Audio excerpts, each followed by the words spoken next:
Hello everyone and welcome. Welcome very much to this Foreign Policy Centre webinar, a very special webinar today with some very special speakers. It's great to see so many people here, 58 so far, and I hope maybe we are already being joined by some more people, so that's fantastic to see. Thank you everyone who's come here. I know there's different reasons. For many of you, it'll be an interest in Bosnia, looking at the peace process in Bosnia and hearing from our expert speakers. And for many of you, it'll be an interest in other conflicts as well, Yemen, Syria and others, and learning from looking at Bosnia and what we can learn for the future for those conflicts as well. So I think we're going to have some very interesting presentations, but also some interesting questions for you as well. Please do put your questions in the Q&A section as we go along. I'll be looking for that and looking for questions to ask, and that will be after all of the speakers have spoken. So I won't be taking questions after each speaker, but instead after all the speakers.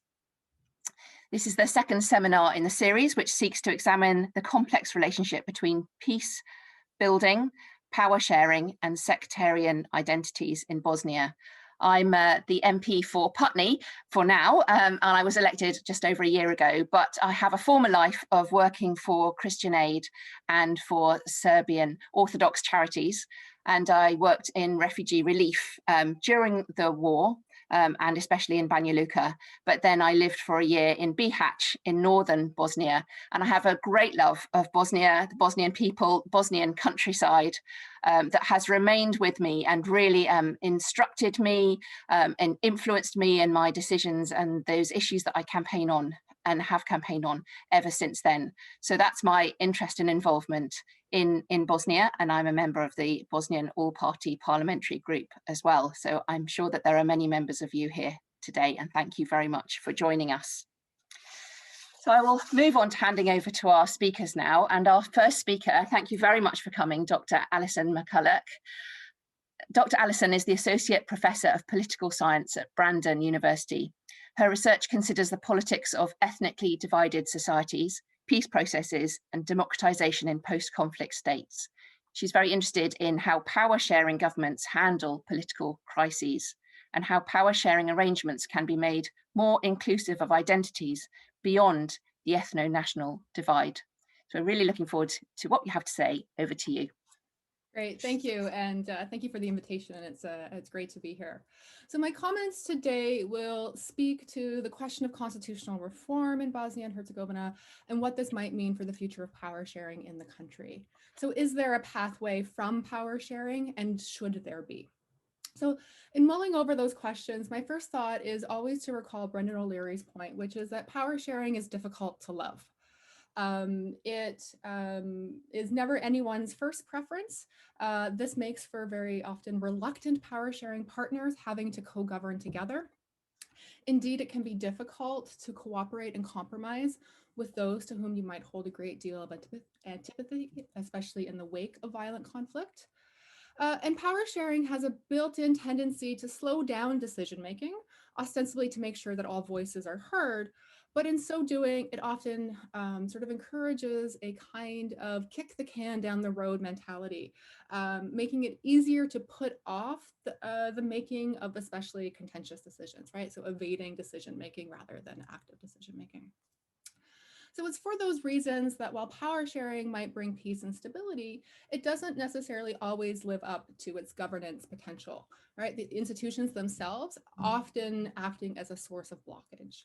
And arguably in Bosnia today, power sharing seems quite difficult to love. Right, there are corporate or ethnicity-based electoral rules that ultimately encourage ethnic outbidding within three very separate political party systems. That makes it difficult to form post-election coalitions. It also makes it difficult for those who hold non-ethnic or non-sectarian identities to win election and to participate actively in that process. In terms of autonomy, the system is very decentralized, making the central state level very weak. That autonomy is also allocated differently, which creates tensions between communities, and again, marginalizes those who do not subscribe to the three main protected identities. And finally, there are arguably too many veto points in the system.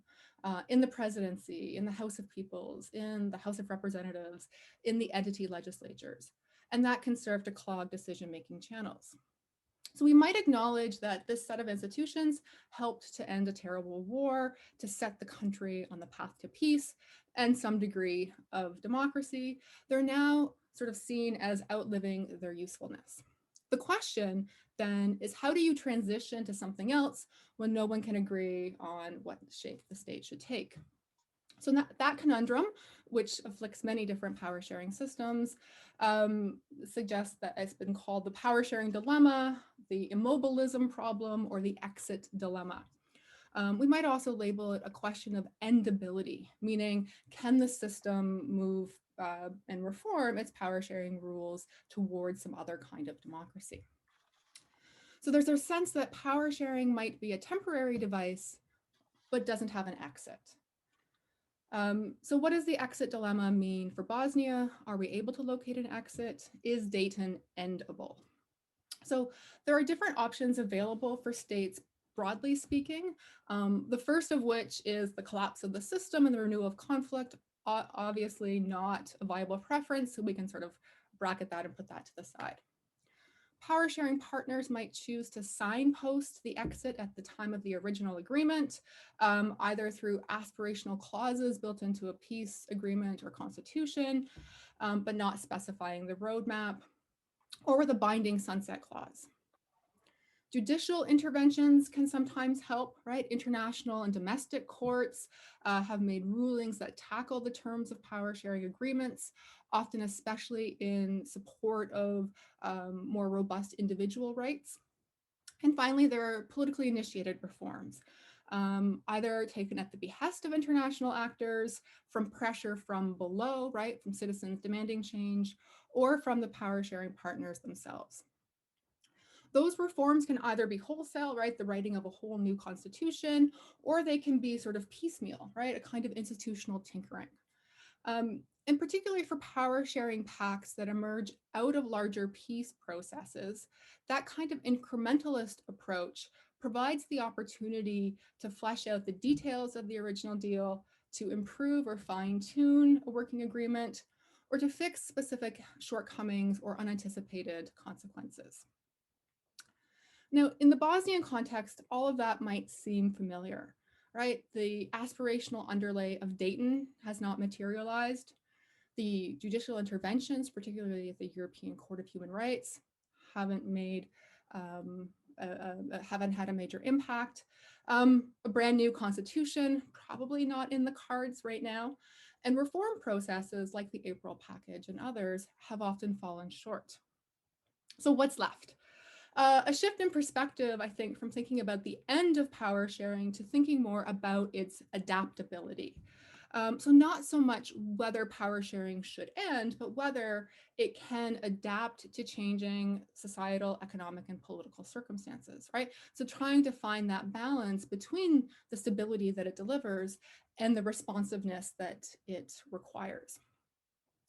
So here, instead of thinking about the macro institutions or sort of the big, highly symbolic or high stakes institutions like the presidency or the entity structure, we might turn our attention to the system's micro rules, right?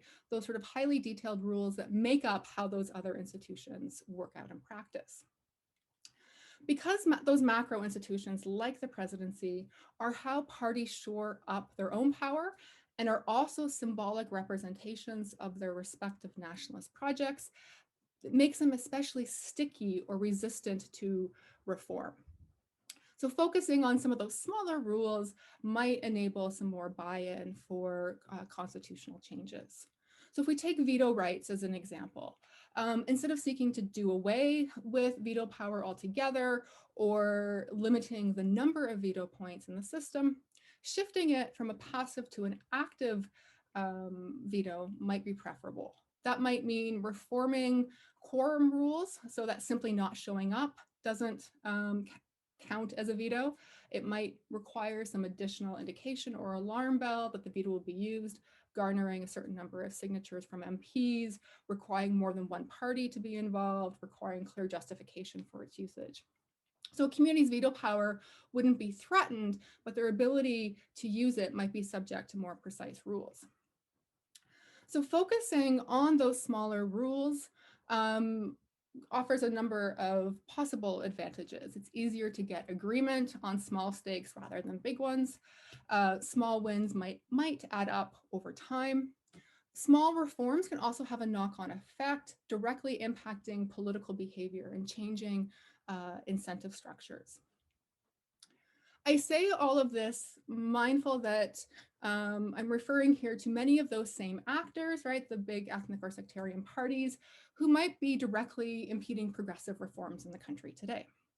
So those that might be culpable in the deadlock that we're lamenting. And reforms might be easier if we had, if they simply stepped out of the way, or we had an entirely non-sectarian system. But sustainable peace means finding ways to bring everybody along in the process, including sectarian and ethno-national representatives. That requires a multi-pronged approach, of which those incremental reforms would be just one aspect. Most critical is the need to consult widely with Bosnian citizens themselves, right? They've been expressly shut out of constitutional debates from Dayton onward. So asking Bosnians what they want from their government, what they imagine their constitutional future to be, is integral to building sustainable peace. So nothing that I've said about incremental reform should preclude a widely deliberative process with citizens, both as individuals and as members of different communities, whether that's ethnic, sectarian, or based on gender or on sexuality or on language or whatever, right? The objective should be to make politics as inclusive as possible. Ultimately, we don't want constitutional reform to be easy and subject to the whims of power, but we also don't want it to be impossible. So starting small, starting with micro rules, might be one strategy for how we begin to locate an exit, right? To find a pathway, if not from power sharing per se, then towards a more adaptable and inclusive version of it. Thanks. Thank you very much indeed, Dr. Allison. And I really appreciate the realpolitik of that. So we want big change, but we have to start with where the reality and those small wins, the incremental changes, and some very good examples that you've given there, but also the importance of consultation as well. Thank you very much. I'm sure we'll have some questions on how you can apply what you've said to different countries as well, and other experiences that people joining our seminar have had as well. So thank you very much indeed. Now, our foreign policy seminar today has been working in conjunction with SEPAD, which is the Sectarianism, Proxies and De-sectarianisation, I managed to say it, project at the Richardson Institute for Peace at Lancaster University. And our next speaker is attached to SEPAD, and so is very welcome today. Anne Kirsten Ron is a PhD student at Aarhus University, and her research focuses on how civil society can contribute to desectarianize socio-political life in divided societies. Academically, she's got a great interest in intercommunal conflict, identity politics, social movements in non-democratic settings, and Middle Eastern relationships as well. So we look forward to hearing what you have to say, and over to you, Anne Kirsten. Thank you so much. First of all, thank you the organizers for putting this together and for inviting me to contribute to this panel. I've been looking very much forward to share my reflections. My talk today will be on the following question: how do power sharing systems shape the opportunities for social movements to emerge which challenge sectarian or ethnic politics? Or more precisely, I'll discuss how a specific feature of the Bosnian power sharing, namely the territorial partition, provide the country's elites with particular opportunities to prevent such social movements from spreading across the country. This question is important first of all, when we discuss how power sharing can be implemented in countries such as Yemen or Syria, where we have to know which institutional setups sort of can best allow for the emergence of social movements and for the transition into more stable peace. Second, it's relevant when we discuss how to promote peace and stability in countries that already have power sharing. Here it's important that we understand to which extent the lessons from one power sharing context can be generalized or transferred to another. So before I go back to my main argument regarding how the territorial division in Bosnia constrain opportunities for social movements to spread across the country, I'll just briefly explain what types of social movements I refer to when I talk about social movements that challenge sectarian or ethnic politics. So in short, we're dealing with a type of movement that transcends sectarian or ethnic cleavages and unites citizens around a shared set of grievances. We're also dealing with a type of movement that has emerged in various divided societies, including Bahrain, Iraq, Northern Ireland, Lebanon, and of course also Bosnia. The terminology that is used to describe these movements can be slightly confusing. I mainly use the term anti-sectarian movement, knowing that in Bosnia we usually talk about ethnicities, but I do so because they denounce the instrumentalization of sect or ethnic-based identities. We also meet other terms like non-sectarian, non-ethnic, or even sometimes beyond ethnic movements. So this is just to clarify, mainly we're talking about the same thing. These movements can be anything from advocacy campaigns to mass protests. And in terms of agenda, they can be centered around a range of different topics, from environmentalism to broader socioeconomic injustices. But that being said, they all portray the political manipulation of ethnic and sectarian divides as a root cause of the problems they seek to address. And also, they all encourage people to put their sect-based identities aside and focus on the shared rights and status they have as citizens.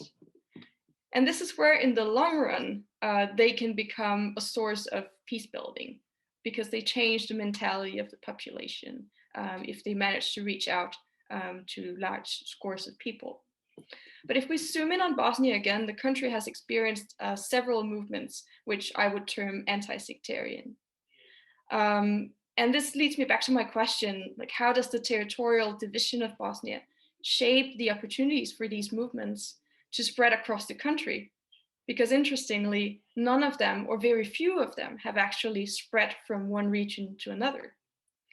And in short, my answer to this question is that the territorial division of Bosnia allows politicians to use a very powerful counter-narrative against anti-sectarian social movements, a narrative which portrays the movements as a physical invasion by enemies and as a threat to territorial stability within the homogeneous ethnic regions of Bosnia. As you know, the Dayton Peace Agreement that ended the war in Bosnia-Herzegovina resulted in a physical partition of the country along ethno-nationalist lines. And one implication of this division is that the leaders of Bosnia-Herzegovina not only claim to be the protectors of an ethnic constituency, they also claim to take the role as protectors of a physical territory. In other words, a piece of land that can be invaded and destabilized by the ethnic or sectarian other. So when anti-sectarian movements in Bosnia suddenly ally with the ethnic other from a different part of the country, then they can be interpreted as a form of invasion of the territory they originate from. And this makes it very risky for anti-sectarian movements to actually spread across Bosnia-Herzegovina, and particularly across the borders between the Federation and the Republika Srpska. There's some fascinating case studies that I would have liked to point out if I had more time, which look more detailed into this question. But I just want to focus on two different cases to sort of highlight my argument. And the first case is the Park is Ours, which is a protest movement that emerged in 2012 in reaction to the demolition of a public green area in Banja Luka. So these activists not only claimed the right to the public green space, but also denounced ethno-nationalist politics. So that's why this movement can be seen as, in fact, an anti-sectarian movement. Interestingly, this movement had multiple potential allies across Bosnia-Herzegovina, and the activists that organized it even had quite strong ties to fellow environmentalists in Sarajevo, for example. But they chose deliberately not to activate these ties. And the main reason behind this choice was a fear of counter-narratives. The activists in the Pakis hours simply were afraid that the support they would get from activists in the Federation would make politicians in Republika Srpska activate this counter-narrative portraying the park protests as an attempt to undermine the stability of the Serb entity. The second case I want to highlight is the Justice for David movement, which some of you might know.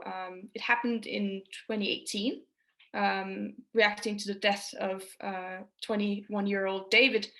And at one point, the family of David built ties with the family of another young man from Sarajevo, Jesenan Mimic, who was killed under similar circumstances.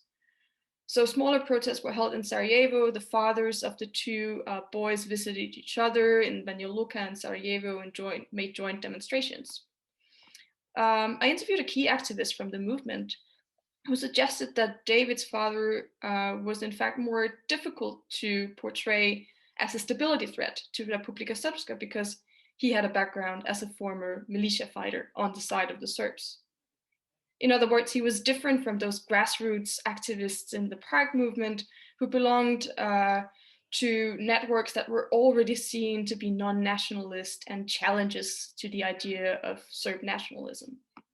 But nevertheless, David's father was charged with threats to disruption, accused of undermining the security of Republika Srpska. Local politicians and affiliated media stations also labeled the whole Justice for David demonstrations as traitors and foreign agents who were paid to overthrow the Serbian entity. So this says something about how strong this counter narrative is and how widespread it is. Just to round off, if we compare Bosnia to Lebanon, I think much, or I would argue that much indicates that this territorial segregation we have in Bosnia does make it harder to create a nationwide movement against sectarianism than in countries like Lebanon. So Lebanon is much more mixed geographically. Parts of the country are quite homogeneous, but the borders are not as hard as in Bosnia. And the leaders don't to the same extent claim to represent or to be protectors of sect-based territories. And this can explain, I argue, why we did not see a lot of counter-rhetoric focusing on invasion and territorial stability when the Lebanese October uprising spread across the country in 2019. So the Sunni politicians, for instance, in Lebanon, did not talk much about infiltration when protesters from Beirut went to the predominantly Sunni city of Tripoli to support the protesters there. And neither did politicians, to any large extent, talk about infiltration by enemies when protesters in Tripoli chanted in support of the predominantly Shiite city of Nabatea in South Lebanon. In other words, the sectarian politicians in Lebanon did not, to any large extent, portray the ethnic others as a stability threat to their territory. And that's, I think, a very relevant distinction to make. And just to end my presentation, I think we can learn two things from the Bosnian case studies and from the comparison to Lebanon. First of all, I argue that when discussing the benefits and drawbacks of different power sharing setups, we need to pay awareness to the fact that strong territorial divisions can make it more difficult to create these nationwide social movements that can potentially pave the way for a transformation of the political consciousness and for lasting peace. And secondly, before we become too excited about the successful diffusion of protests in Lebanon, I would argue we need to remember that movements in other power sharing settings, such as Bosnia, might not be able to copy this success simply because they face harder conditions for protest diffusion. And with that, I want to say thank you to all of you who's listening, and I look forward to continue the discussion in the Q&A section. Thank you very much, Anne, Kirsten. And it's always very interesting the role that the history, the politics, but also geography and territorial issues play in the role of social movements and their ability to rise up and how they can change and how power can enable them to change the politics as well. So thank you very much for raising those issues. I hope we can explore them later. Thank you very much indeed. And now moving on to Ian. Ian Bancroft was telling us earlier that he lives in Belgrade, where they don't have COVID restrictions. So now I'm just fascinated to find out how you're living life almost normally when we're really not. And that would be sort of an interesting thing to know about. But thank you very much, Ian Bancroft, and fantastic. The power of Zoom, that you can join us from Belgrade. Wonderful to have you with us. So Ian Bancroft is a writer, diplomat, and program manager at the Peaceful Change Initiative. Ian's been based in former Yugoslavia for over a decade, so we didn't overlap at all. He has worked for the EU in Kosovo and the OSCE in Serbia and Bosnia-Herzegovina. He's written extensively about Balkan affairs for a variety of publications, including The Guardian and Radio Free Europe, and has lectured on conflict and peace building, and recently published a book, which we can all go and look up, called Dragon's Teeth, Tales from North Kosovo. He authored a chapter entitled Reconciliation Through Recognition, in the Yugoslav example, Violence, War, and Difficult Ways Towards Peace. We can also go and look that up too. He's also written travel articles, which I'm very intrigued about as well. But here tonight to tell us more about peace building in Bosnia-Herzegovina. We're very welcome to have you, and over to you. Well, thank you for having me. Thank you to the organisers for convening such an excellent panel. And I hope we have sufficient time for all your questions. The logic of ethnic keys that Dejan introduced in very specific realms has sadly become the overriding logic of the entire state, no matter how illogical this may seem. I'm told that even the composition of the Competition Council, those model-obsessed economists assessing whether a merger is good for consumers or not, is also ethnically determined. Ethnic markers have infiltrated realms of life whether they were not originally envisaged by Dejan. The protection of vital national interests remains a vague and often abused concept. Supposed safeguards are now a form of essential sabotage, holding the country hostage to ethnic vetoes.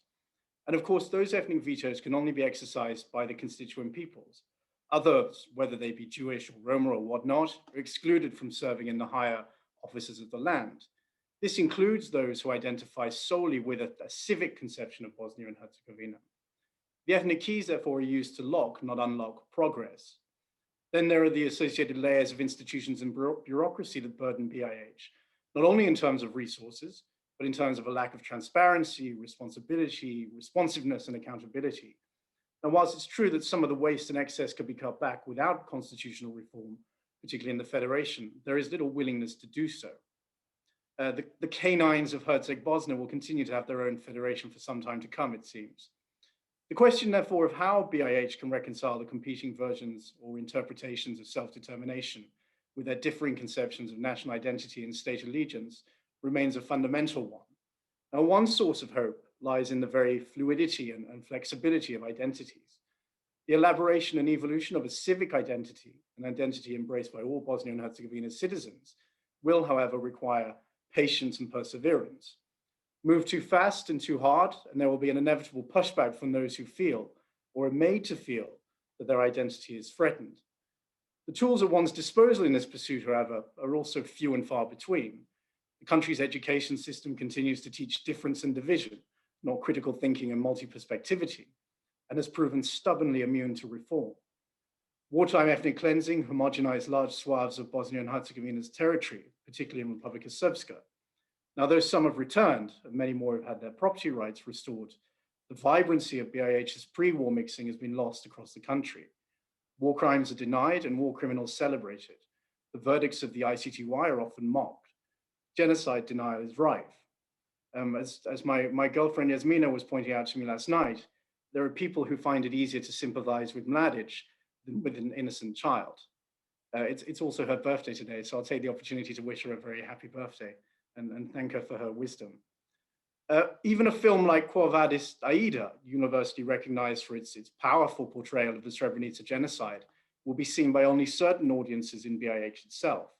And even those who do see it may not fully understand the horrors to which it refers. The pursuit of justice, therefore, is not just for the victims and their families, but for the greater good of the entire society, and indeed the entire region. In the absence of truth-telling about the crimes of the 90s, in the absence of a process of reconciliation, the emergence of a civic identity faces further impediments. Those parties that campaign today on a more universal and progressive agenda do so within a system that works against them. The main incumbents exercise control over vast networks of clientelism and patronage. The dearth of private sector jobs, itself a consequence of years of misrule, only furthers the dependence of individuals on those very same structures. Rule of law organs need not be bribed, as they're already beholden to those in power. The political organized criminal nexus is flourishing, and democracy and security are the very direct and real victims of this. The electoral system itself provides too few incentives for reaching out beyond one's own ethnic kin. Leaders rouse nationalist sentiment as and when needed, most notably calls for secession by Milorad Dodik. They also assert that they are the only legitimate or authentic representatives of their people. Now, these problems are not insurmountable. Change is possible through the ballot box, but this will require sustained engagement, particularly beyond BIH's main urban centers. The protests of February 2014 and those that Christina just referenced demonstrate some of the groundswell of discontent that persists in large parts of the country. There are also protests against small-scale hydro construction and two schools under one roof in Yaitse, for instance, that have mobilized new actors around new and old issues. But harnessing this energy is fraught with challenges in a place where too many depend on politics for existential matters. Now, some propose pulling the plug on international financial assistance to challenge these very structures. But I think there should be careful consideration to some potential unintended consequences of such a move. Now, 25 years on from the end of the war, from Dayton, many of you are probably wondering why we should still care about Bosnia and Herzegovina. There is peace, at least in the narrow sense of the term, and an absence of violence. I think recent events, though, in Nagorno-Karabakh, for instance, have demonstrated the risks of a thawing, frozen conflict, particularly where grievances have been left unattended. Europe and its neighborhood are a very different place compared to a decade ago. There is today considerable geopolitical competition in BIH and the wider region, competition that threatens European interests. The presumption was that Bosnia's neighbors, Croatia and Serbia, would become much more constructive, but this hasn't proven to be the case in many instances. You know, what's more, the impasse in Bosnia is a major factor behind why so many people, so many skilled, capable people are ultimately deciding to leave, and most probably never to return. And indeed, we can also argue that Europe cannot accept to have a state based upon a discriminatory and exclusionary logic at its very heart. And it's for these reasons, plus the interests of each and every EU member state and the political capital they've invested, that a clear and credible EU accession perspective be offered. The international environment matters enormously. It matters for building trust and confidence on the ground. Those who advocate for more troops on BIH's soil largely do so because they have little faith in NATO's over-the-horizon forces. The extent of the international community's commitment to Bosnia is seemingly a perennial question, but it is a question that should not need asking. Now, the failure of various reform processes in the past decade in particular, whether pertaining to the police, Sejdić Finci, the reform agenda focused on socioeconomic change, demonstrate the need for a new and sustained approach. Political gridlock has become the norm. It's taken 14 months to form a central level government after these last elections. 2 years on, the federation is still without a government. It almost feels that as one election cycle passes, attention swiftly turns to the next. More time is dedicated to doing politics than to working in the interests of the country's citizens. Now, there are places, Brčko district where I serve being one, that demonstrate that a different BIH is possible. Brčko, for instance, has an integrated education system with all students being taught the very same curriculum, such that it's almost taken for granted these days. There are municipalities across the country that buck the trends that we see at the entity or state level. There are other champions throughout the country. Rizo, Marko, and Bora, three former combatants from Maglai who fought on opposing sides, but together today work together for the cause of reconciliation and coexistence, a story they've shared in an excellent OSCE-supported film, Maglai, War and Peace. There's the construction of a monument for civilian war victims in Žepče, erected in memory of 109 Croat, Bosniak, and Serb civilian victims of war, and convened jointly. Now, in closing, there's a trait we often see in the Belgrade-Pristina dialogue that I was involved in, namely that's to ignore or downplay successes, no matter how seemingly minor. It has a tendency to create a sense of malaise and of impossibility, and it really can serve to ignore the very real progress that is being made in certain areas. And I would encourage those, engaged on Bosnia to be careful and to not only see the darkness when there are in fact plenty of rays of light, but also to remain attentive to the threats of further inaction on Bosnia in the years to come. Even if things stand still, time moves on, and grievances, when left unattended, can become ever more acute. So I look forward to your questions and the discussion here today, and thank you once again for the organizers for the invitation. Thank you very much, Ian. Very bleak in many places, but with some points of light. I must say, having lived in Serbia and also in Bosnia during the war and soon afterwards, there were times at which we didn't know if there would be peace. And to know that there has been peace for all this time, even with all these flaws, it's really interesting to look at what has led to that peace, enabled that peace, but also the future for it as well. And you've highlighted many different areas of Bosnian politics and life, which are causes for concern, but also some areas in which they're working it out and that we can be encouraged by. So a lot to learn. Thank you very much indeed. And I'm sure we'll be having some questions. A reminder to everyone, please do ask any questions in the Q&A box. And a couple have come in already, so that's great. Thank you very much for that. Do ask away. Now I'll be moving on to Baroness Helic. Baroness, we haven't met each other yet, but we're both in Parliament together, so it's a pleasure to meet you. Baroness Helic is a foreign policy expert, originally from Bosnia-Herzegovina. And although we're on different political parties, Baroness Helic is a Conservative peer and has been since 2014, and I'm a Labour MP. We do share a common interest in the Global Sexual Violence Initiative, which she helped to set up with William Hague. And now I'm a member of the All-Party Parliamentary Group on the Prevention of Sexual Violence in Conflict initiative, and working from my side to ensure that that work continues. Both in areas of Bosnia, but also many, many countries around the world where there is conflict and there is sexual violence. Baroness Helic is a board member of the International Court Trust Fund for Victims and a member of the International Relations Committee in the House of Lords.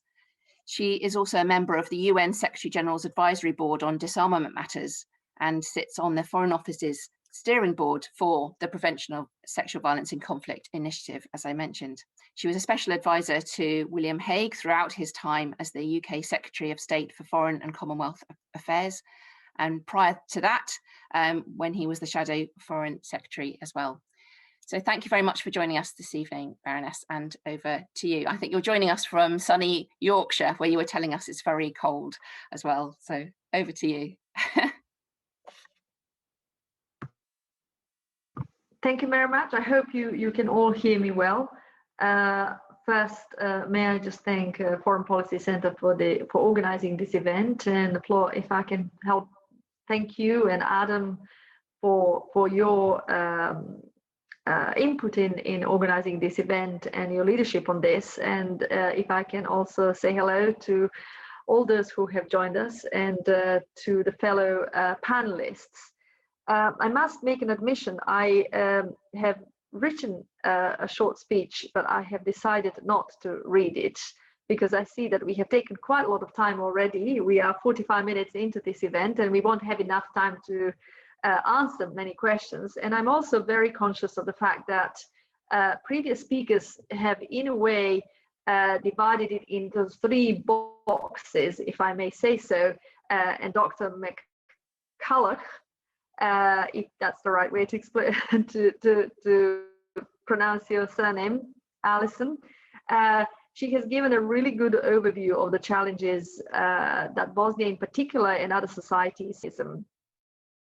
And I will also make an admission that before I looked into this event, I had to Google what sectarianism stands for, because I often when I think about sectarianism, I think about reports from Northern Ireland and the events in the 80s and 90s in this country. And I cannot sort of connect it to the events in Bosnia and Herzegovina in particular, but maybe it is because of my background. I grew up in what was former Yugoslavia, and I was I was here in the United Kingdom in 1990s, and there was a particular phrase that was often used. I think it was from the historian Kaplan who described what was happening in Bosnia as ancient hatreds.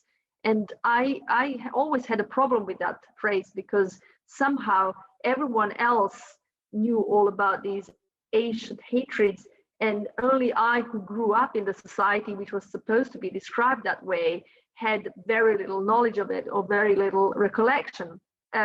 So I often felt that it was wrongly applied to Bosnia. And but I must say that what hasn't been wrongly an element in Bosnian society now, and I would say that it wasn't something that came out of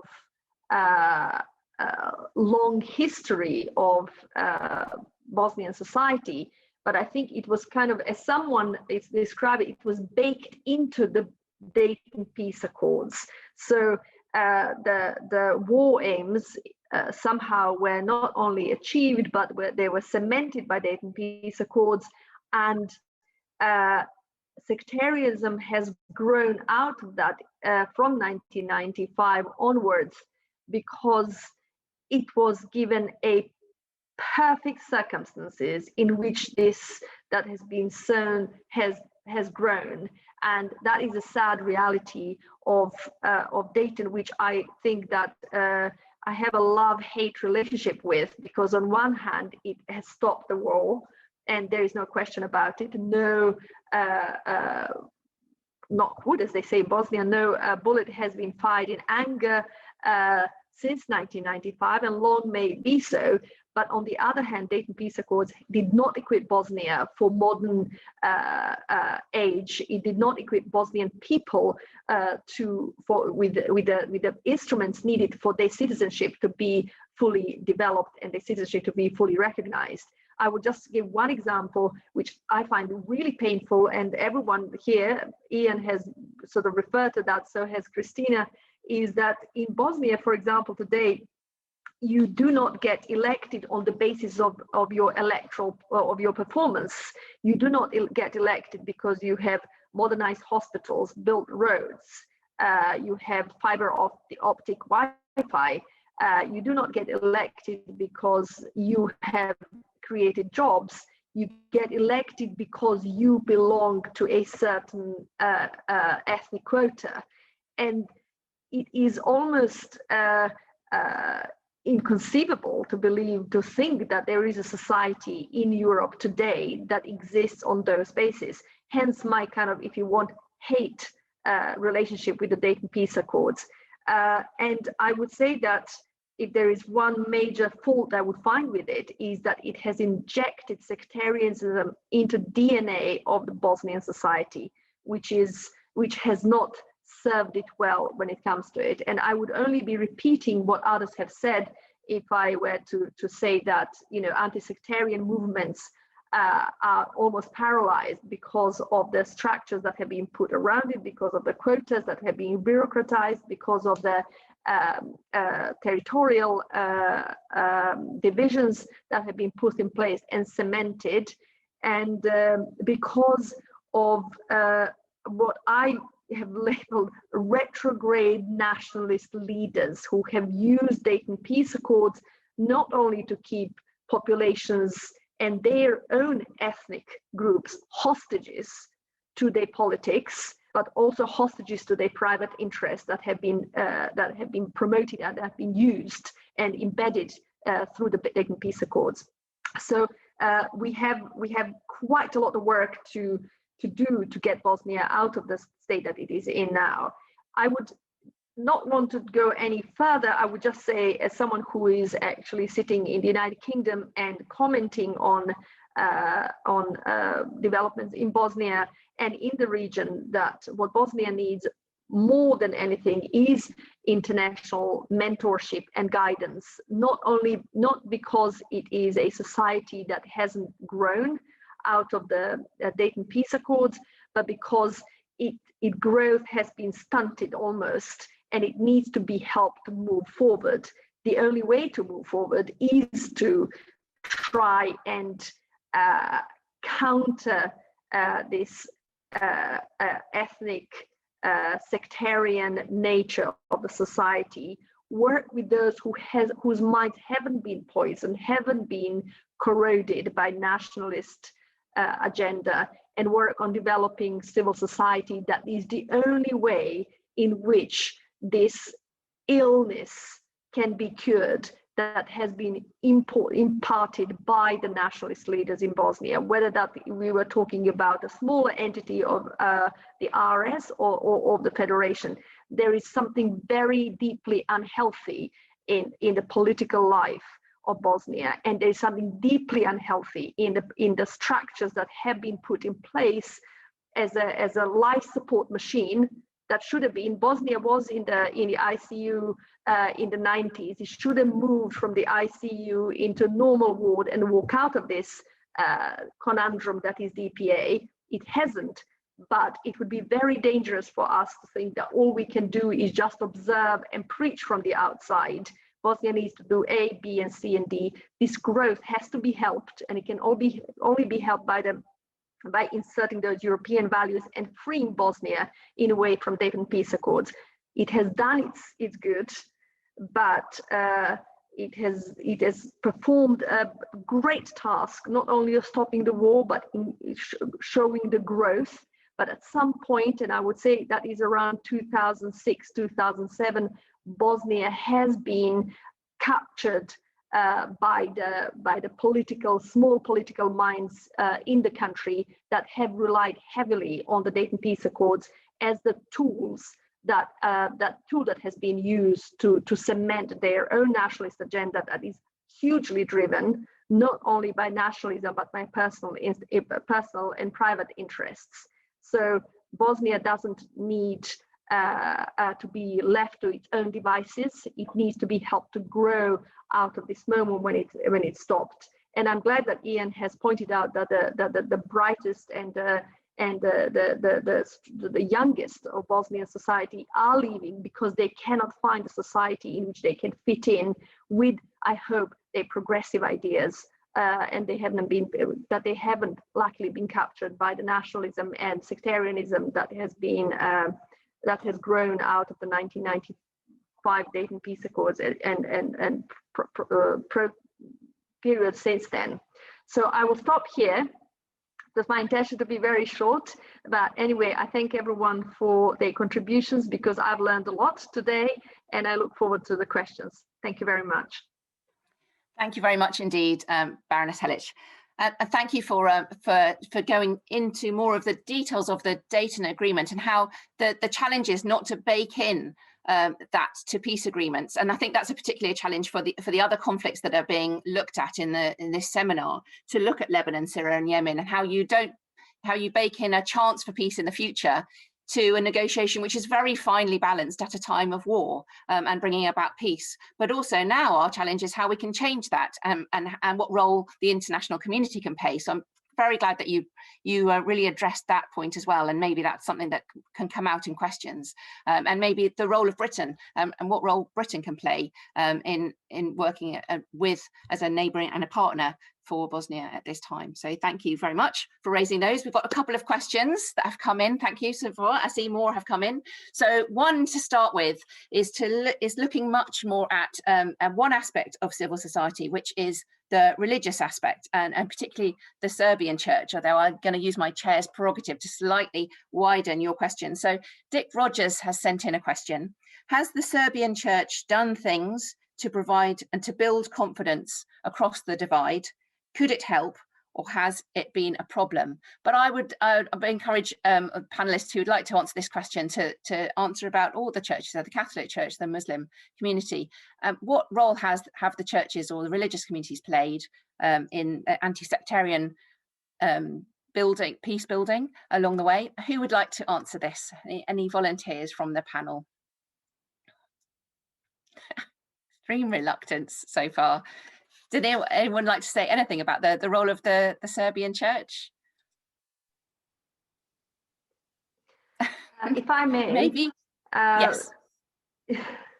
Yes, thank you very much. Carry on. Yeah. It's a tricky question. It's a tricky question to answer because on one hand, religion ought to play a positive role in reconciliation. On the other hand, religion is not, at least in the Balkans, has sometimes played rather a retrograde role. So 1990s have been very difficult, I think, for Serbian Orthodox Church and its proximity to some militias in the 1990s. And I think there is a lot of soul searching that has yet to take place. And with that, I would say, I hope that there will be an opportunity to come out from that soul searching in a strength that one can look into the deeds that were done and were seen to have been done by some on behalf of Serbian Orthodox Church, and that lessons can be learned, that is not the way in which societies can grow and live side by side. Now, having said that, every single one of the religious communities in Bosnia and Herzegovina, I think, should feel obliged and should feel that it's their moral obligation and imperative to work on not emphasizing their religious credentials, but emphasizing their ability to bring people together. And I would like to particularly mention here Jewish community in Sarajevo that has done an excellent work on trying to bring different communities together. And I welcome the Bosnian leader of the Bosniaks and his pronouncements, and I hope that they can be well heard of needing to work together and needing to work in order to link the people of Bosnia and Herzegovina, no matter what their religion, no matter what their ethnicity. That's the least important problem, because what Bosnian religious leaders and Bosnian responsible politicians ought to leave for the future generations is understanding and celebrating, if you want, differences, not trying to weaponize differences and not trying to emphasize differences if there are any, to think about the richness of diversity and not the differences that some would like to emphasize and use for their own purposes. Thank you. Thank you. Thank you very much. We've got questions coming in thick and fast now. I think that, and Christina, you might be able to pick this up as you go along as well. I think I will start this next question for you. This question is from Hugh Grant. Kosovo has quite strong civil society bodies which represent hope for the future and the possibility of an anti-corruption party coming into power from next week's elections. Could the international community help civil society organisations to be strengthened, maybe across the geographic and sectarian divides, which you especially talked about? So could you give us any examples, of where the international community, civil society community working can help civil society within Bosnia and Herzegovina to overcome these divides? Well, so the question of allies in general is a very tricky question for these kinds of movements. And that goes both for the allies from within the religious institutions that we just talked about before, but it definitely also is relevant with regards to international allies. So right now, there are plenty of projects in Bosnia and Herzegovina that are funded, supported by the European Union and individual member states and independent NGOs from these member states. Some of the most prominent NGO activist networks that are professionalized are paid and funded and run from the money of the European Union or the like. But it creates a problem within the broader, if you can call it that, anti-sectarian movement in Bosnia. So I've been interviewing activists about how they perceive the movement. And many of them talked about the split between what they called a genuine activists who are willing to sacrifice basically everything they have, not accept payment from the same countries that supported some of the more unfortunate, in their view, elements of the peace building process. So that's one side, and then the other side are those who say, well, we need to survive. We need to have a payment coming in every month in order to be an activist, and we need to play that game of donor funding and so on and so forth. I think this rift is getting larger when the funds are being withdrawn, and this is what we've seen over the past years. So there's already this discussion about whether or not to accept foreign donors, foreign funding, and play by that game. But the more competition there is between the NGOs in Bosnia for that money that comes from the European Union and the member states, the more problematic it gets, because then they spend more of their time trying to accommodate the requirements of the donors, and maybe leaving aside some of the more, you can say, like grassroots demands that ordinary people might have. And so this is where Bosnia is getting right now. And seen from that perspective, one solution could be simply having less restrictions on funding, or perhaps even increasing the funding to the parts of civil society, the parts that are still, a small group within the broader civil society that actually do work for cross-ethnic, cross-sectarian initiatives, and actually have that as a part of their value, to sort of look aside the ethnic interests, not cater for a specific ethnic group, but actually start, thriving or nurturing these ideas about citizenships that go beyond ethnicity. Can I make a very quick point? I mean, the comparison with Vetvendosia is quite fascinating because, of course, Vetvendosia, a lot of the credibility they earned came from standing up to the international community and rejecting the Atasari plan. And so I think there are interesting questions here about how do you become tainted if you are seen to be, as Christina put it, donor-driven, or the creation of the international community. So there's really a fundamental question about, if donors want to put in their support, are they having unintended consequences for those who want to represent the interests of constituencies that are bridging inter-ethnic divides? Just to point back on, and also Curti is extremely charismatic and intelligent. I mean, when you look within the political sphere of BIH, it will take somebody of that caliber, of that intellectualism, of that ability to sympathize and empathize with people beyond their own background in order to, and as I said, I'm not sure if those, I know of an individual, Igor Stojanovic, head of the SDP club in Canton Sarajevo, who has some of those virtues. I think we need to look at the question of leadership of those movements and their abilities. Just back to the point about the Serbian Orthodox Church, I fully agree with Baroness Helic's points. And I think, if we look at the case of Fata Orlovic and the construction of the reconstruction of the Serbian Orthodox Church in Konjevo Polje, you see junctures where the Serbian Orthodox Church has acted in a provocative manner in a place of so much emotion and sentiment. And that doesn't mean that we give up on interreligious dialogue, because I think it's important to acknowledge that the respective religious institutions do have leverage within their own communities. And it is important that we try to engage the heads of those respective religious bodies in some process of mediation and dialogue, and use them as despite the sort of dark legacies, as the Baroness pointed out, of the 90s, to try and find ways to harness the respect and understanding that they have in their own communities. Thank you.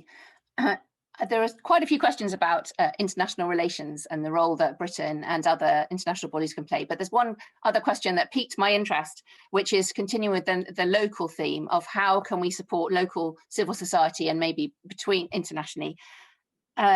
This is a question from Hope Valley Climate Action. Hello, Hope Valley Climate Action. What other kinds of popular institutions or processes can help move beyond sectarianism and build cohesion? Could it be football, business, tourism, we've talked about religion, but what other ways in which can this be those territorial lines and sectarian lines, which other ways could they be usefully overcome? And are there examples in Bosnia-Herzegovina of where they can be? Anyone like to take that one? Baroness. Thank you very much. I think it's a really good, interesting question, and I wonder whether we should tap into the climate action, because that is something that affects absolutely everyone equally. It is not about business, so it's not open to corruption, I hope. It is equally damaging whether you are, if you're breathing bad air, doesn't matter whether you're a Bosnian Croat, Bosnian Muslim, or Bosnian Serb, the damage is absolutely exactly the same upon every single human being. And I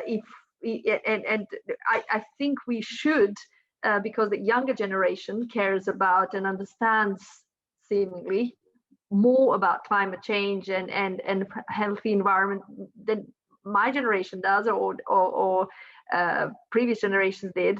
This is exactly the area where we should tap in, and they should, young Bosnian citizens, regardless of where they come from, should be given, and I'm sure they are as inspired and as concerned as any other citizen, whether they're in Sweden or Canada or Netherlands or wherever. And they will be concerned with the world that we live in, climate that is changing, and the impact that it's having upon their environment and immediate life. So therefore, I think that would be an excellent area in which one could engage in and potentially create that anti-sectarian sentiment and movement that has been so obviously missing in the country and in the region wider.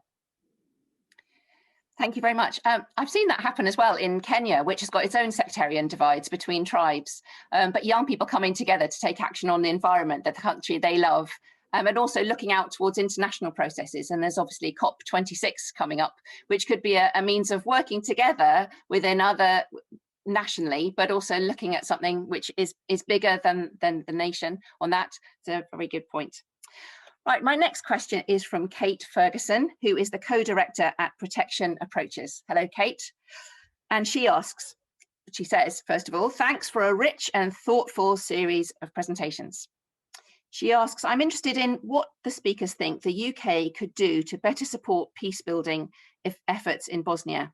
Particularly, do the speakers have views on growing support for the UK to adopt a more joined up approach to supporting countries impacted by mass atrocities and divided societies? And this is a very topical question, Kate, as you'll know, because the genocide amendment to the trade bill is being discussed, has been discussed in the Lords, has been sent back to the Commons. So there's a lot of discussion at the moment about the role that Britain can play in and on our role in our trade negotiations, but other ways as well, in both taking action on crimes against humanity before they become genocide, and learning a lot from Srebrenica on that as well. So very topical question, and a question about the UK and what we can do more of. Would anyone like to take this from the panel? Oh, I can go very quickly in the absence of anybody else. I mean, the work on combating sexual violence, combating impunity for sexual violence is hugely important. Sexual violence often gets left out of indictments that are put together, either because the prosecutors feel that they're too difficult to prove in a court of law, etc.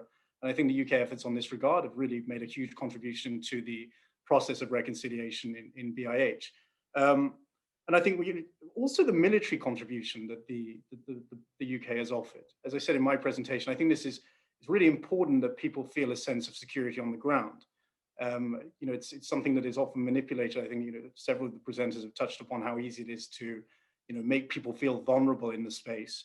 And so the military reassurance, not that I want to have a BIH, which is where I constantly see gentlemen or women in military regalia, but it's important that people know that there is military support, particularly to the United Armed Forces of BIH.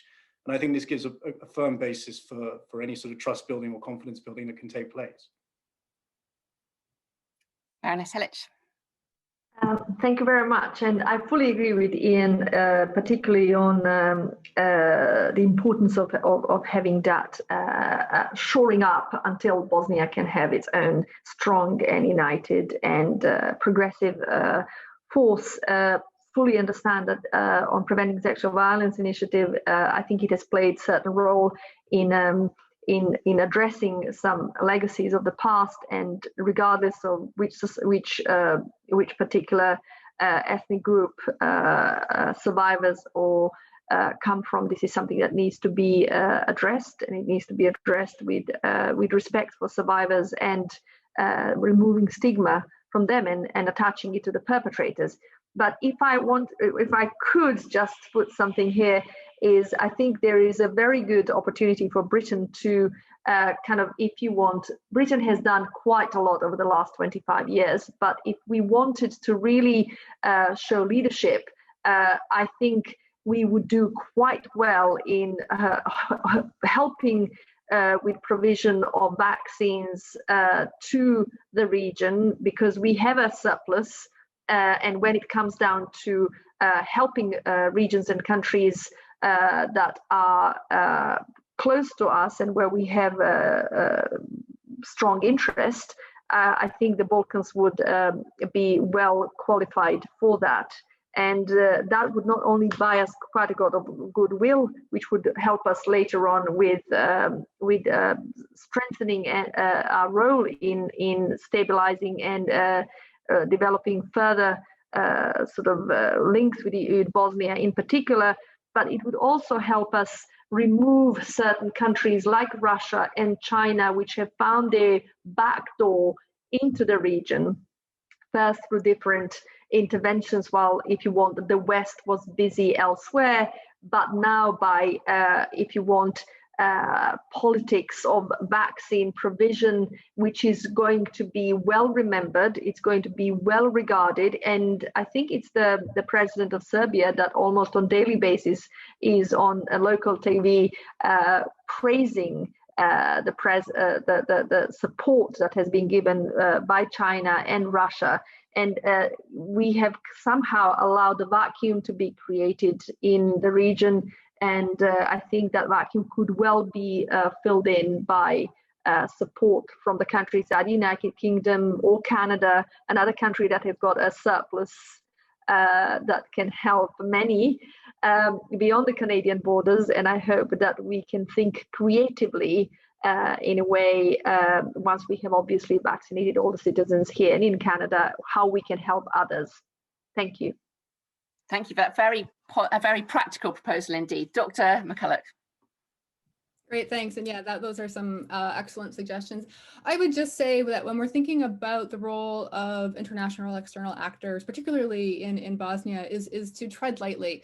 There's been a very sort of mixed response from international intervention, right? Sometimes a light hand that can help guide and do constructive things like the proposals just mentioned, but sometimes also having unintended consequences, right? So if local actors feel that they can just wait out making difficult decisions and have others make them for them, that can lead to more deadlock as well. So I think above all is a consistent approach is needed, right? Like that recognizing what is feasible in terms of playing a supportive role, but still centering Bosnian voices in decision-making processes. Thank you. I think your answer there is very relevant to two other questions, so that you may be able to add to that. So from Connor, he's asked what the current role of the UN, NATO and the EU are in this area. And from Elias Podjany, what types of practical steps can be taken by international actors to help support an easing of the political gridlock and sectarianism that impedes things like the reform agenda, EU accession, IMF reforms, and so on? So it's asking more really about that role of international actors, and particularly the UN, NATO, and the EU. Do you want to take that on, Dr. Allison? Sure, I'll just say a couple of things and then leave it to AK. Yeah, I think that particularly as it comes to reform processes, things like chairing and sponsoring talks might be a way forward, making sure that the participant pool is perhaps wider than just the everyday sectarian actors, right? So making sure that there are different voices included in those processes. Offering technical advice is important. I think this is one of the major challenges, particularly for those perhaps non-sectarian or non-ethnic actors, is when those sort of reform moments come up, is knowing what kinds of institutional reforms are viable, are possible, and having that expertise would be important. So those kinds of training sessions and that kind of thing. But again, a very much a supportive role. Rather than a leading one. And Christina. Yeah, I would say, first of all, I think we should be very careful with providing direct support to civil society. First of all, because the level of trust in the European Union and any foreign actor, basically, also the United Nations, is very low. And can be used actually against those civil society organizations that accept funding. So being very careful in not trying to fund initiatives that come to look like the European Union or the United Nations are sort of basically implementing initiatives through local actors. I mean, it's really important, seen from the perspective of local actors, to give them back their agency. Otherwise, they lose their legitimacy too. I think what instead can be done is to try and look at some of the more structural problems that prevent the sort of the growing of a civil society in Bosnia. And one of these problems, which is on everyone's mind basically, is brain drain. A lot of young people in Bosnia don't see a future in their own country. They look towards Europe. I've been told stories about companies from European countries that have gone to Bosnia and simply offered people jobs.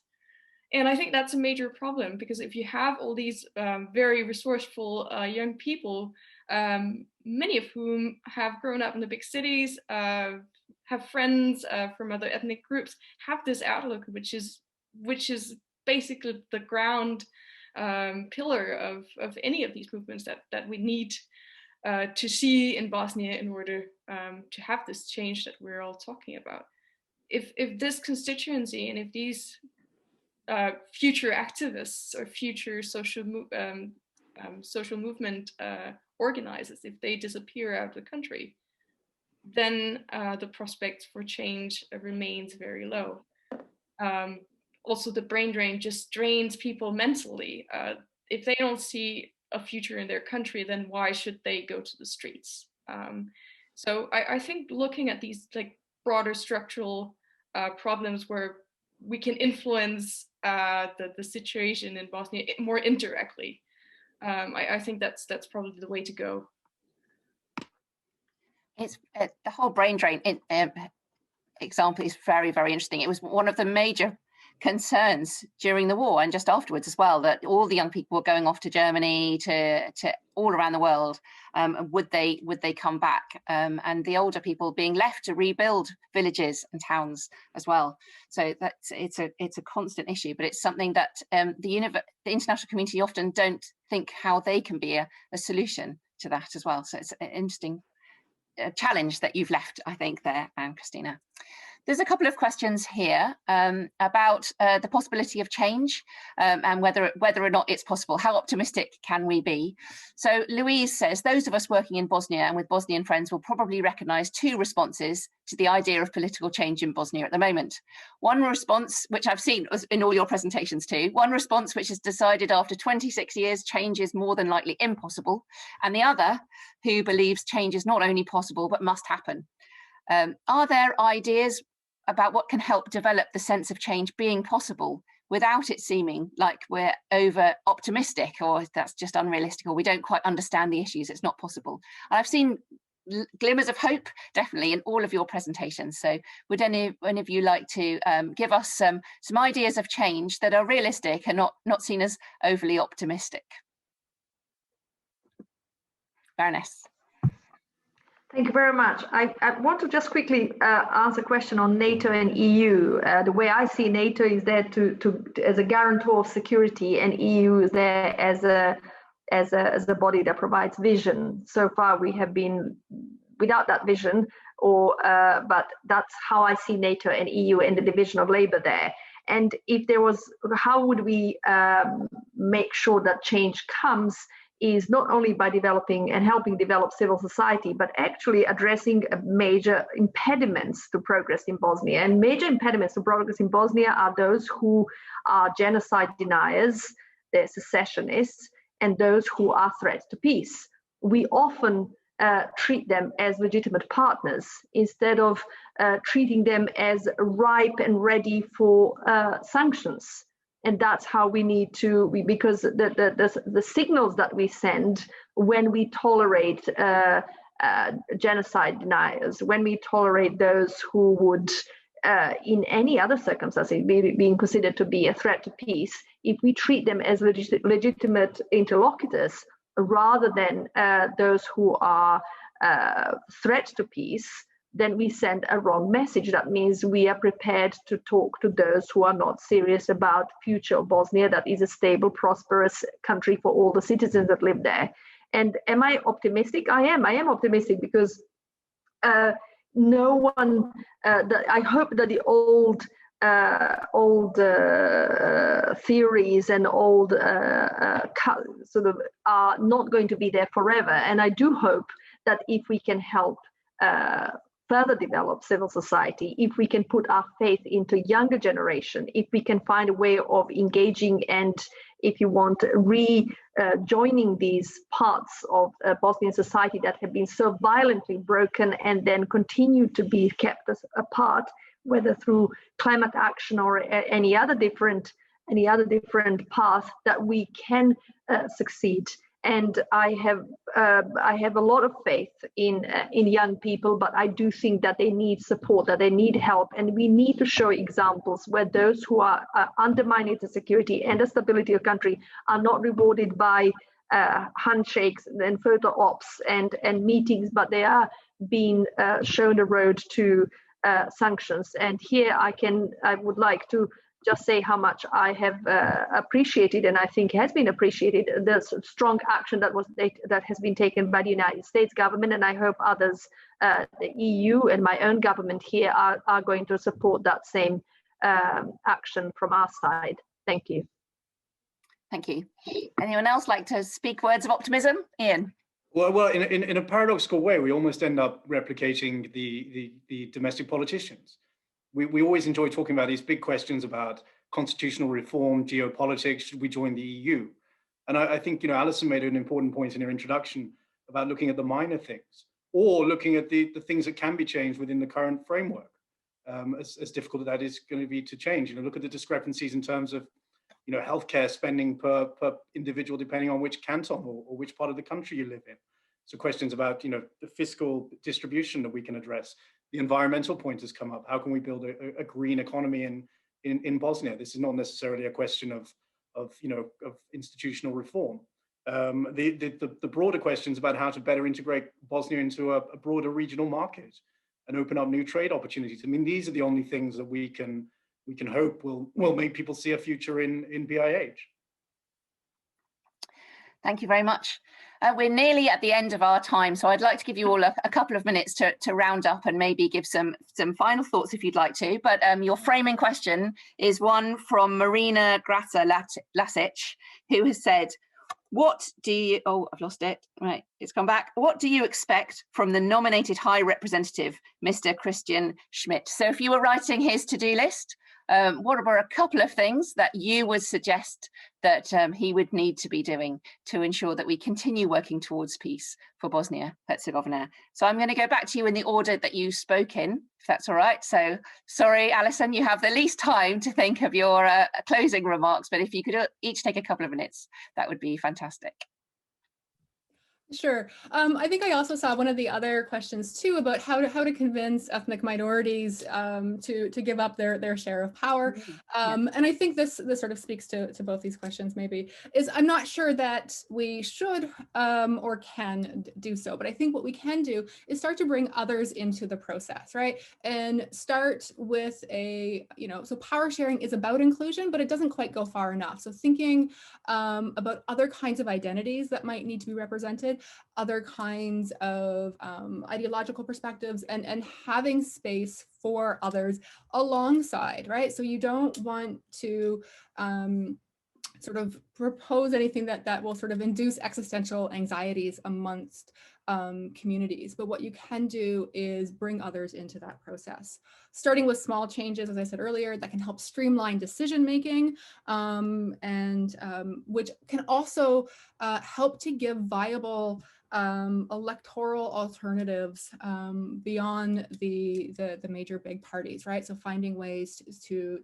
support smaller political parties within formal political channels, and again, thinking of ways to bring some of that really important organizing and sort of groundswell of support within civil society, and to sort of amplify those voices. Thank you very much. And Christina. Yeah, I'm gonna repeat some of the arguments I've already given, but perhaps just to start up with a positive note. Since the war ended in Bosnia-Herzegovina, there has been a normalization of social action, of contentious politics that challenges ethno-nationalist identities. And I think this is important to say. I mean, even in Lebanon, the first 10 years after the civil war ended, there were very, very few initiatives that challenged the sectarian politics in the country. This takes a long time to build up. And I think the first thing is that people start thinking, well, I can actually raise my voice about things that happen in my local area. So we've started to see people actually taking up the fights to protect their small public parks, their local factories. And I think this is a very important first step. But in order to not sort of let that fall apart again, because it is very fragile now, and people are losing hope after a couple of years almost without protests, and with some sort of dwindling down in the social movement initiatives.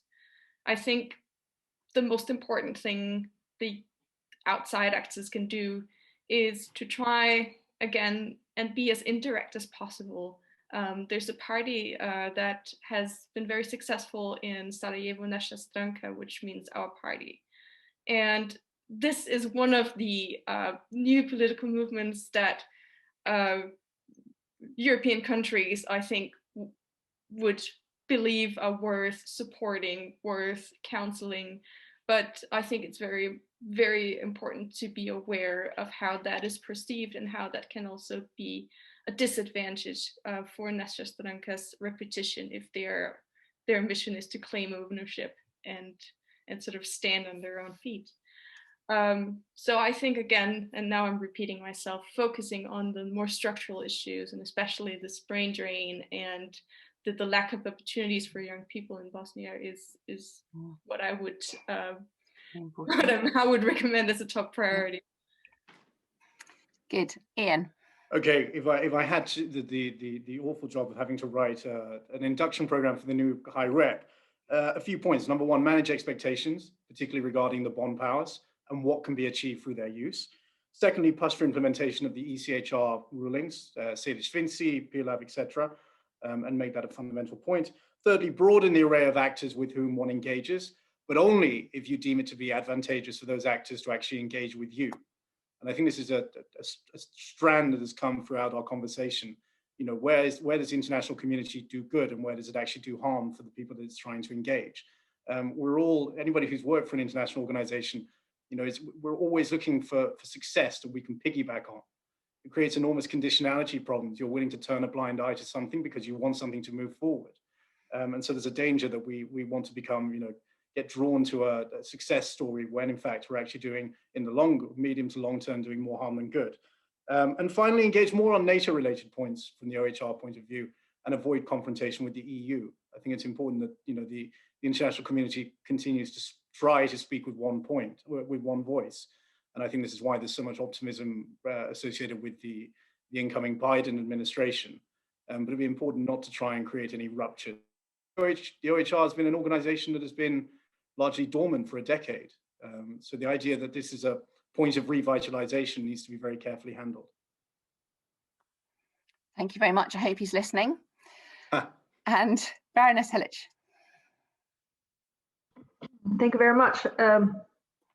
I guess I would agree with the previous speakers, but I would also add first that the nomination of the German diplomat has come as a bit of a surprise. So I don't know what kind of a start is that going to be, because obviously the High Representative is only as successful as the Western unity that should be behind him or her.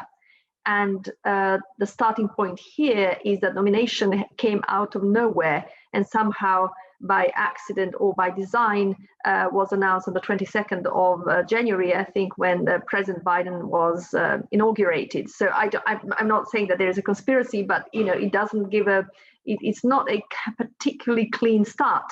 Having said that, I hope that whoever the new High Representative is, they understand that unity is absolutely crucial, and that their understanding is also that EU cannot do it all on its own. It has to rely on NATO, it has to rely on EU4, and that relationship has to be strong, transparent, and in support of each other rather than in competition. Thank you. Thank you very much indeed.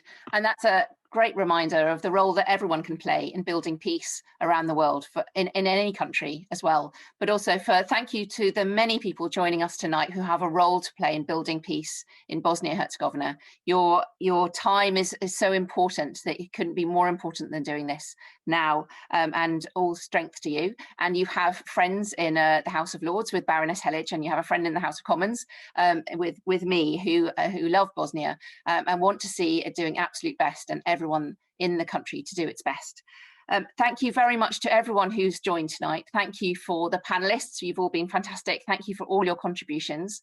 Thank you to everyone who asked questions. I'm sorry we couldn't get to all of you, but I think we've asked a very good range of questions. Thank you very much indeed. Thank you to the Foreign Policy Centre and to Adam and Poppy for setting this evening up. It was a really, really interesting evening. And to Project SEPAD as well at the Richardson Institute for Peace at Lancaster University. Thank you very much for your role in putting together this very interesting seminar series. The next event in the series is on Syria on the 23rd of February. And then Poppy's going to be posting a link to that in the chat as well. And it remains for me to say that when I was in my time in Bosnia really taught me that we need to build peace every day.